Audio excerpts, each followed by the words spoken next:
नमस्कार, मी मधुसूदन पत्की आणि आपण पाहत आहात एकमेव विचारपत्र दैनिक महाराष्ट्र न्यूज। नेमकं तेच या कार्यक्रमामध्ये आपल्या सगळ्यांचं स्वागत। आजची तारीख 19 संपत आलेली आहे आणि 23 तारीख ही अर्ज भरण्याचा मुदत सुरू होण्याचा पहिला दिनांक आहे। सर्वसाधारणपणे पुढे 3 ते 4 दिवस अर्ज भरले जाणार आहेत। मात्र 23 तारखेपासून उमेदवारी अर्ज भरायला सुरुवात होणार आहे। 20 तारखेला सर्वसाधारणपणे सगळेच पक्ष आपले उमेदवार जाहीर करतील असं एकूण दिसतंय, चित्र आहे। मात्र 23 तारखेच्या अगोदर हे एबी फॉर्म देऊन उमेदवारांना अर्ज भरण्यासाठी तयार केलं पाहिजे, ही एकूण वस्तुस्थिती आहे। सध्या आपण पाहतोय की जोरदार घमासान अशा पद्धतीमध्ये चर्चा, बैठका, त्याचबरोबर वाटाघाटी सुरू असलेल्या पाहायला मिळत आहेत। आणि या वाटाघाटी दोन्ही म्हणजे महायुती आणि महाविकास आघाडी या दोन्ही गटांमध्ये दिसत आहेत। त्याचबरोबर आपण पाहतोय की युती असेल, वंचित आंबेडकरांचा पक्ष असेल किंवा मनसे राज ठाकरेंचा पक्ष, त्याचबरोबर मनोज जरांगे आणि हाके या सगळ्यांनीच आपले उमेदवार जाहीर करण्याचं ठरवलेलं आहे। 20 तारीख 21 तारखेपर्यंत हे सगळे उमेदवारही जाहीर व्हावेत असं अपेक्षित आहे। हालचालींना प्रचंड वेग आलेला आहे। आपण जर काही पाहिलं तर 2 उपमुख्यमंत्री म्हणजे अजित पवार आणि देवेंद्र फडणवीस यांच्याबरोबर मुख्यमंत्री एकनाथ शिंदे हे अमित शहा यांच्या भेटीला घेतले होते। रात्री 2-2:30 वाजेपर्यंत बैठका झाल्या आणि एकूणच जागेचा फॉर्म्युला पण ठरला असं सांगण्यात येतंय। आता हा एक मुद्दा पाहत असताना दुसरीकडे महाविकास आघाडीमध्ये संजय राऊत आणि नाना पटोले यांच्यामध्ये शाब्दिक चकमक उडाल्याचंही आपल्याला पाहायला मिळतंय। या दोन्ही नेत्यांमध्ये जोरात वादावादी झाली आणि खरं तर उद्धव बाळासाहेब ठाकरे शिवसेनेच्या गटाने चक्क नाना पटोले असतील तर आम्ही बैठकीमध्ये भागच घेणार नाही असं स्पष्ट सांगितलं। रमेश चेन्नीथाला हे प्रभारी आहेत महाराष्ट्राचे काँग्रेस पक्षाचे, त्यांनी मातोश्री येथे जाऊन एकूणच उद्धव ठाकरे यांची भेट घेऊन या सगळ्या प्रकरणावर पडदा कसा टाकता येईल याचे प्रयत्न केले। संध्याकाळपर्यंत हे सगळं वातावरण निवळल्याचं दोन्ही गटाकडून सांगण्यात आलं आणि त्यापुढे आता बैठक सुरू झालेली आहे।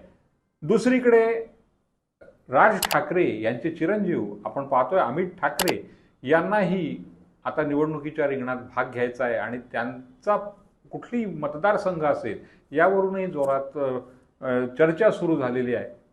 याबरोबरच आज अनेक लोकांनी शरद पवार यांच्याकडे जाऊन आम्हाला उमेदवारी द्या असं सांगायला सुरुवात केली। यामध्ये विशेषतः राष्ट्रवादी अजित पवार गटाची काही मंडळी आपल्याला त्यांना म्हणजे शरद पवार यांना भेटायला गेलेली पाहायला मिळाली। या सगळ्याचा विचार आपण जेव्हा करतो तेव्हा निवडणुकीचं वातावरण तापायला लागलेलं आहे असं स्पष्ट होत आहे। आरोप प्रत्यारोप आणि त्याचबरोबर आपापल्या पक्षामध्ये असणाऱ्या अंतर्गत कुरबुरी, आपल्या मित्रपक्षांबरोबर असणारे काहीसे वैचारिक मतभेद हे सगळे समोर यायला लागलेले आहेत, स्पष्ट व्हायला लागलेले आहेत।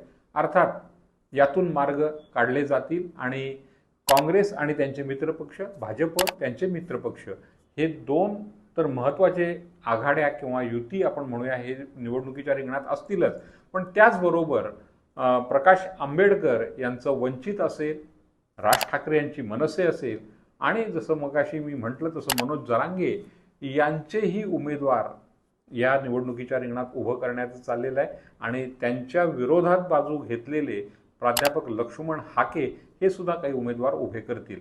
गंमत जर काही आपण पाहायला गेलो तर एकूण आपण 2 आघाड्या आणि हे 3 पक्ष जर काही विचारात घेतले तर सुमारे 1440 उमेदवार या निवडणुकीच्या रिंगणात असतील। याशिवाय अपक्ष आणि या MIM सारखे किंवा इतर छोट्या मोठ्या बच्चू कडू आणि छत्रपती संभाजी महाराज यांचीही एक आघाडी आहे आणि ते जर काही उभे राहिले तर 1780च्या वर जागा आपल्याला नक्कीच उमेदवार रिंगणात पाहायला मिळतील। या सगळ्याचा जर काही आपण विचार केला तर घमासान ज्याला म्हणू जोरदार अशा पद्धतीची ही निवडणूक होऊ घातलेली आहे आणि याच्यामध्ये निवडून कोण येतंय हा जो एवढा महत्त्वाचा भाग आहे तेवढंच कोण कुणाला पाडतंय किंवा कोणाच्या पराभवाला कोण जबाबदार असेल हाही अत्यंत महत्त्वाचा भाग आहे। आपण खूप कमी जागा अशा पाहू शकतो की ज्याच्यामध्ये तो उमेदवार नक्की निवडून येईल। अन्यथा कोणामुळे कोणाची उमेदवारी धोक्यात येऊ शकते याच्यावर आपण जास्त चर्चा करणार आहोत। एकूण आपण पाहिलं तर आजचा दिवस हा अत्यंत गडबडीचा, 20 तारीख जवळ आलेली आहे, 21 तारीखही जवळ, 23 तारखेला तर फॉर्म भरायचे, ते बी त्यांची फॉर्म दिल्याशिवाय उमेदवार आपले अर्ज भरू शकणार नाहीये। त्यामुळे नावं नक्क करणं, निश्चित नावं केल्यानंतर होणारी फाटाफूट असेल, बंड असेल, त्यावरही लक्ष ठेवलं जाणार आहे। आणि साहजिकच सध्या इन्कमिंगचा जर काही प्रवाह आपण बघितला तर तो शरद पवार यांच्याकडे मोठ्या प्रमाणात आहे।